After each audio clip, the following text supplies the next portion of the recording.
Alright, this is my crowd once again. My crowd, 10 people. Oh, there's a person behind there. Yes. Alright. There you are. Alright, it's no surprise that cooking is one of the oldest human activities. When human evolution was in the hunter-gatherer stage, cooking was very simple. Kill something, throw it on the fire with whatever fruits and vegetables that you found that day, and eat it. Today, America is considered a melting pot of cultural diversity. It is a place where people have come from all over the world to live, and along with their heritages and cultures, we have come to adopt their diversified cuisines. Asian food in particular was introduced in the United States in the mid-1800s when Chinese immigrants moved from Canton and started settling in California. Being half Filipino and half East Indian myself, I grew up eating a traditional Asian diet with the occasional American food interspersed. Today, I would like to demonstrate how to make a traditional Filipino dish called lumpia. Lumpia comes in several different forms and has several different names, but it is most commonly known as a spring roll. A spring roll is a Chinese food in origin, basically. It has some type of filling, and it is wrapped up in an almost pastry-like wrapper. Lumpia, or lumpiang Shanghai, the version that I will be making today, would be considered the Filipino version of basically a deep-fried spring roll.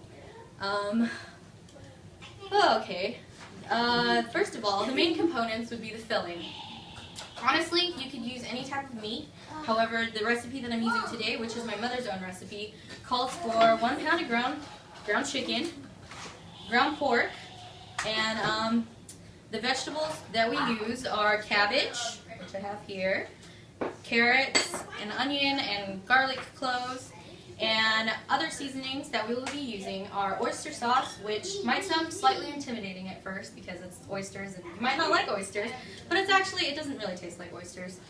Soy sauce, which is very used in Chinese cuisine every day, and that is not what I'm looking for. A little bit of brown sugar to counter the saltiness of the oyster sauce and the soy sauce, and a little flour and 1 egg.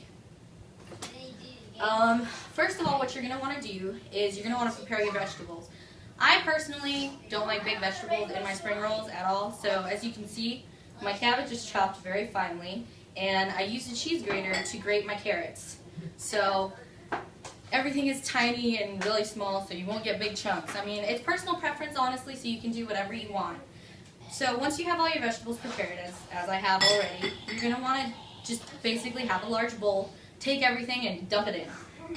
So as I'm dumping everything in this large bowl, we're just going to mix it all together. There's no scientific method of how to do this. My mother had the really bad habit of just making recipes kind of by sight. So everything, whatever looked good to her, she kind of just did it. Alright, once we have everything kind of in the bowl, you just mix, put all the sauces, put all the seasonings. And honestly, you can mix by hand or you can mix using utensils. I personally use my hands, even though it's messy. Yes, it's messy, but you know, that way you can tell that everything is mixed together completely. Okay. I am completely lost. So delicious. Alright, now that I've completed adding all the ingredients together, basically, you know, just keep mixing. I know it looks pretty disgusting right now. Well, you can't exactly see it. But once I'm done mixing, I'm going to want to wash my hands, obviously, because I'm handling raw meat. I'm going to wash my hands. And then, once everything is mixed together, you're going to want to grab your wrappers, which are in the fridge. You're going to use any type of spring roll shell, which it comes prepackaged like this. Well, not like this. This is a Ziploc bag. It comes prepackaged like this, which you can find at any specialized grocery store. I found these at H-E-B in the freezer section. Your wrappers, actually, the individual wrappers, they come kind of stuck together. So once you actually want to start filling, you're going to want to tear them apart or rip them apart carefully because they are very thin and that they can rip. All right, so what you're going to want to do when you start filling is you just lay one out. And I use a dinner spoon, just any regular dinner spoon. That's a teaspoon, but dinner spoon, teaspoon, whatever. It's a spoon. It helps. And basically you're just going to want to scoop the ingredients, the filling that you have prepared, evenly along the corner, or along the length, that's what the word I was looking for, the length of the filling, or of the wrapper, about 1 inch upwards. And then basically you fold. It doesn't have to be even, it doesn't have to be perfect. Nothing is perfect about this. And then you're going to roll the roll together and take some water, moisten the edge of it so that it seals itself, and then basically you have this nice little roll here. It doesn't have to be perfect, like I said. The one thing you want to be careful of when you are filling is that you don't want to overstuff. Otherwise, when you start cooking, you're gonna have a burnt wrapper and a raw inside.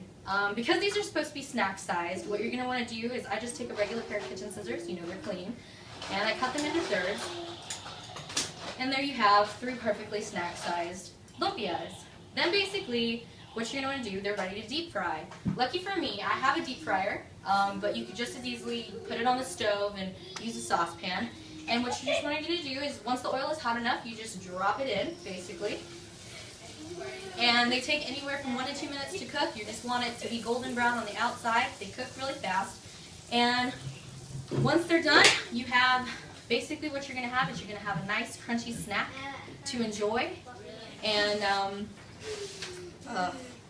traditionally, lumpia is served with a sweet chili sauce, which can also be found at a grocery store in the Asian food section. But whichever way you choose to enjoy it, you'll be amazed at how easy it is to make and how delicious it is.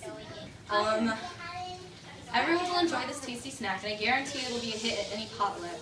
Most importantly, you'll be giving everyone a little taste of the Filipino culture. Just beware, lumpia is very addicting, so I recommend that you make a large batch. Now that everything is ready, as you can see, I've made a large batch. Please enjoy. And now I take the camera from you. And there's my crowd once again. Yay. Ta-da!